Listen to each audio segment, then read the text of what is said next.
Okay, but how do you carry the game now? You're still behind Sinerias. You are in a terrible situation. You're losing mid tower almost. Everyone is losing. Everyone wants to FF. So how do I win exactly?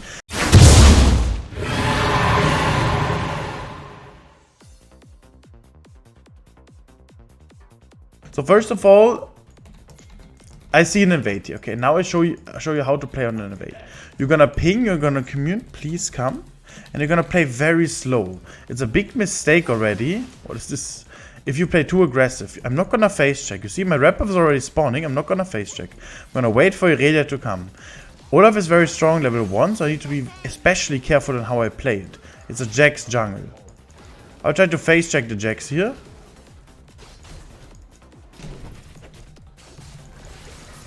Okay, I should be winning that. I will get his flash, and that's about it. That's worth it. Olaf will probably not continue with this. We have a ward here. That's why this ward, exactly this ward I placed here, is especially important. I would always recommend you guys to put a ward like this. You can level 2 gank top, that is possible. There's a chance that it is warded.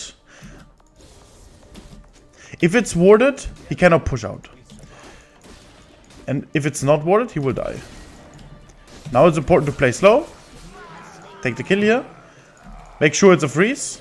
And now all I will be doing is not warded. I will be resetting here. I'm not taking my Crux. I'm not taking my chickens. I'm not invading. You see he's coming? Okay, that's good. I have 5 seconds in my queue. I will face check him here. There's no way he can kill me.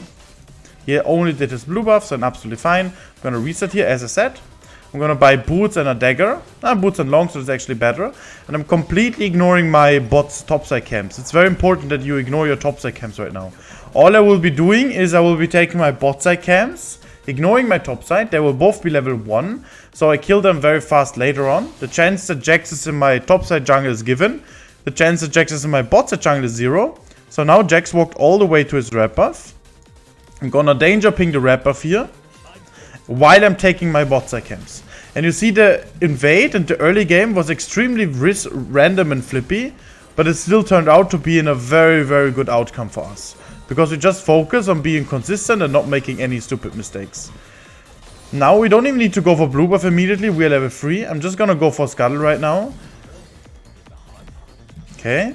Jax is most likely on his red buff. You can invade him here. I think invading here is completely fine, but I am not the kind of person who likes to invade, because there's a high chance that Jax does, for example, blue into his red, and then I'm wasting way too much time, and I don't want to waste time, I want to be very consistent.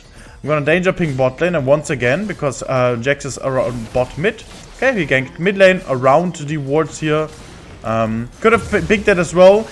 But you need to keep in mind that the chance that he ganks mid lane is extremely low. It doesn't make any sense because it's extremely against his pathing. So not pinging this is also okay in my opinion. It's a cannon minion. I'm gonna invade him now. It's a cannon minion, so I do not need to take the wave because the cannon really... Oh, he's on it. I need to focus first of all on this here. I want to invade him because he didn't do his red buff yet. Alright, I'm gonna kill him here. Absolutely beautiful. Very easily trackable. His Crux is still up because he only did chickens into mid lane gank. We could have easily tracked that.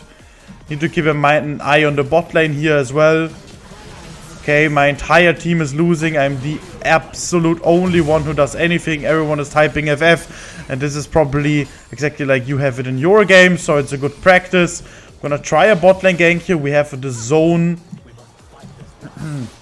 Yumi will jump on Kai'Sa. I will not use my Q. Big mistake, I'm not using my E. Now I will start using my E, queuing with that one, using my W to burst him down. I cannot go further because Talon didn't tank the tower. I do believe we could have gotten both. I'm not gonna push the wave. I let Talon push the wave. I do take the XP, which is also bad, but I cannot avoid it because I have to reset in this position. They already want to FF, and now it's already our important choice. Okay, what do you do, guys? If your team wants to FF, what do you think, guys? What do you do? We can win. We got this. I can carry. And exactly what I wrote, you should type in almost every game because our main goal is to win. Everything else doesn't matter. And I am confident that I can carry, yes. But the main goal is that this is the best possible communication. There's a very, very high chance that what I just wrote does absolutely zero. But the chance that it helps a bit is already there. So communicating this is better than not communicating that. I'm never muting anyone because they can still have useful information. And now I'm gonna go for top lane Scuttle. I do hard win against Jax in this position. He did it. I'm gonna try a mid lane gank. Most likely this is warded the way Ahri is playing. I probably will get her ult and that's about it. If she plays like this, I might even kill her. I'm gonna try to Q with her and I kill her as well in this position. Talon reset. So I'm gonna push this wave. Ahri does have TP. I'm gonna push this because I want to 1v9 this game.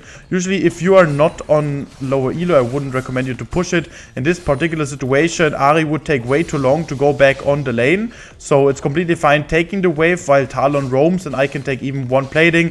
Ahri will lose the wave, Talon will lose the wave and an absolutely fine trade. Now I'm gonna path bot side, knowing the enemies know that I path bot side. I'm not gonna actively gank bot. It really depends if I do that or not. I'm just gonna exist on bot lane, being a permanent threat. If they don't recognize me as a threat, I will be killing them. And if they recognize me as a threat, I will steal a lot of XP and gold from them because they need to respect me. As I see here, they're not respecting me, so I will start engaging with them. In this particular situation, I did not need to ult because they kill him way too fast. I did actually want to ult though because I expected my team to wait a second to give me an assist at least, and also the kill on the Yuumi in this position as well. Alright, top lane is hard losing, mid lane is hard losing, we have a team on the support role.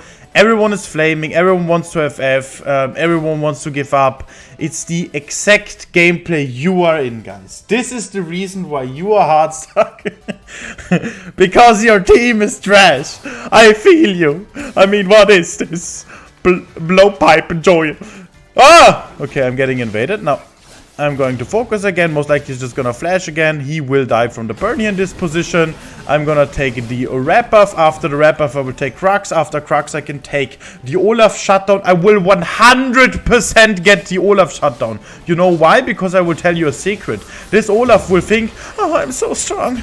I'm stronger than this Irelia right now. And he will walk up to maybe even ward here and he will instantly die because I have Ghost and ult all in him. So the moment he's on the lane, he will have a huge ego right now, which most of people wouldn't notice. I can just walk up on him and kill him. He will also play extremely aggressive because of his ego.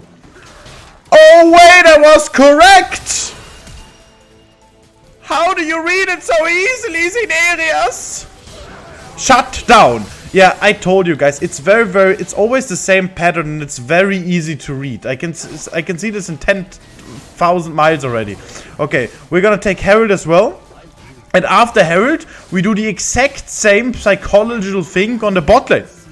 Kaiser and Yuumi will still be like, my team is dying, yes, masteryi is so fat, I need to carry the game. And then they will play even more aggressive, which means there's an even bigger threat and I can even kill them even harder and snowball even harder in this position.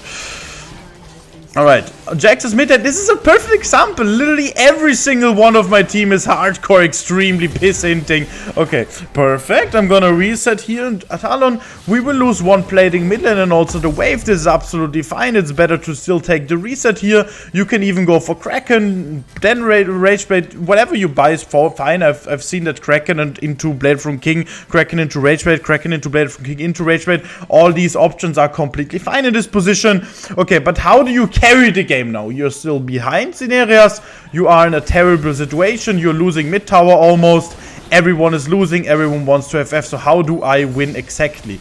I take full control over the game. How do I take full control over the game, Sinerias? I will find ways to snowball even harder. Where do you find that? I'm gonna find weaknesses. For example, the ego part of the enemy bot lane right now is a weakness. For example, the enemies only have 2 more platings left on the bot lane, and another weakness is that I am way stronger 3v3 than the enemies are. So They're walking up, exactly like I said. They have a way too big ego. They're like, I need to carry the game, so I can just casually kill them very, very easily. I'm just gonna full kill this Yumi as well. And I'm gonna also Herald. I'm gonna dodge this tower shot here as well in this position. And even if Jax would want to stop this Herald, he could not. I'm gonna give this gold even to the Ezreal. So the chance he wants to FF is a tiny bit lower. And I'm gonna go for this dragon right now. Mid lane looks extremely fine in this position. Top lane looks fine. It's probably not gonna die, because the more we are conquering on the other side of the world, map, we are basically showing also an indicator for the Irelia. Or maybe we automatically win the game if I play a tiny bit passive,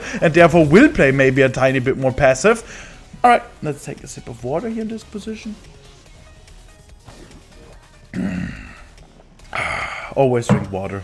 I've never understood in my life why people drink soda, Coke. Why? Just drink water. Like literally, you're way 10 times more healthy, you have a 10 times more happy life, 10 times more enjoyable, and let's be honest here, guys, water tastes 10 times better. Like, if you drink Coke after 10 minutes, you feel like shit. If you drink water after 10 minutes, you want to drink another water because you feel amazing. Alright, beautiful in this position. I'm gonna take Scuttle here now. Olaf is starting to int now bot lane because he's like, oh, I need to carry. What's happening? My bot lane is feeding. I'm gonna go bot and do it myself, and he will die as well. Alright. I'm gonna one-shot this Ahri real quick. Yeah, she's dead.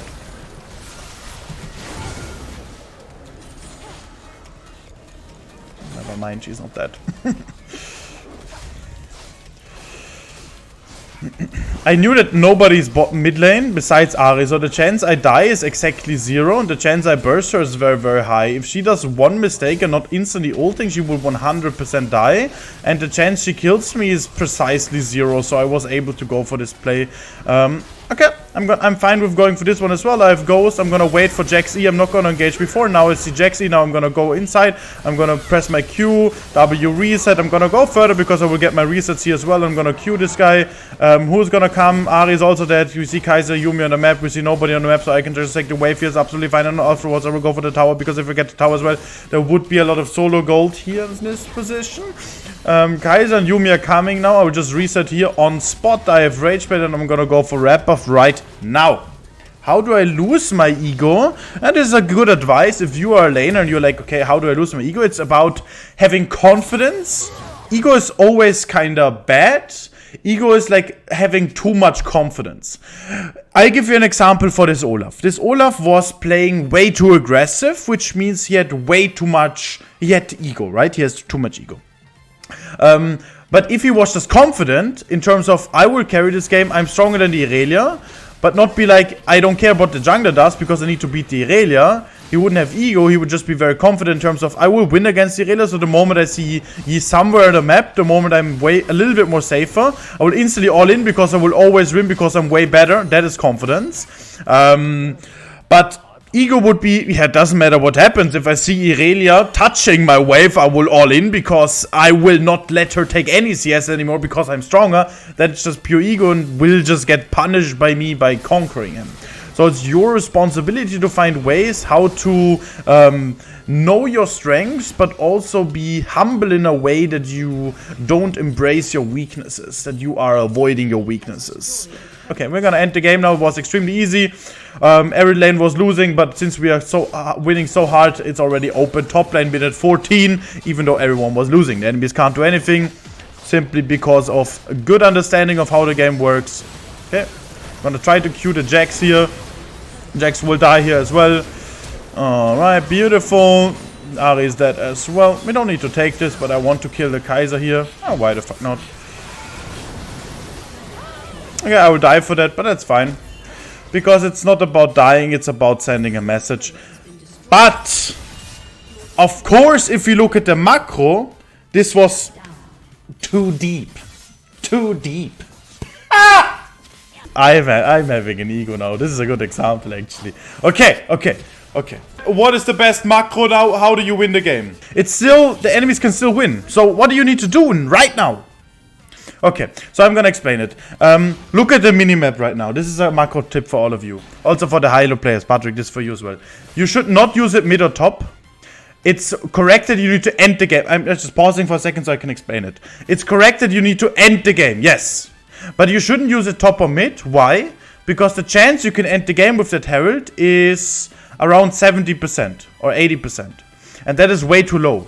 Because we need to end the game now, otherwise there's even a chance that the enemies outscale us, which would not happen in this game. Anyways, it's just so you guys understand what I mean. So what you should be doing is you should just be using it bot lane, because how high is the chance that I get it bot lane? It's 100%. So no matter if the enemies is the entire G2 lineup, I will get the full towers and inhibitor bot lane. With inhibitor bot, then I can easily get inhibitor mid lane and top lane, and with that I can instantly win the game. And the chance we get it is 100%. Okay, we see Olaf top lane. Therefore, Ahri dead. So we know, okay, there can only be 3 people stopping us. So we know there can only be 3 people here. I'm gonna stack my Rage Blade. I'm gonna try to... Irelia's mid lane. I'm gonna try to attack the tower here. And now I'm gonna engage when she does one type of engage. I need to be careful. Kiting the Jax here a little bit. Using my Ghost to gap close on him. Queuing whenever I can because I will get my resets anyways. Okay, be careful. Ahri is the only one who has no E. So she doesn't deal damage. I don't need to attack her because she can kite way too much. So I'm taking the tower. Stacking my Rage Blade. Waiting for the enemies. Kai'Sa has no E. So I can try to all-in her. Okay, I'm dodging this one as well. I'm gonna... Okay, this was a little mechanical thing. But basically, I was engaging on the Kai'Sa because I knew she had no E. Therefore, she's very easy to kill. And I will also get my resets here. The way how I played it mechanically is just a lot of practice. A lot of masteryi points, let's call it. And you will get it as well. Alright, beautiful.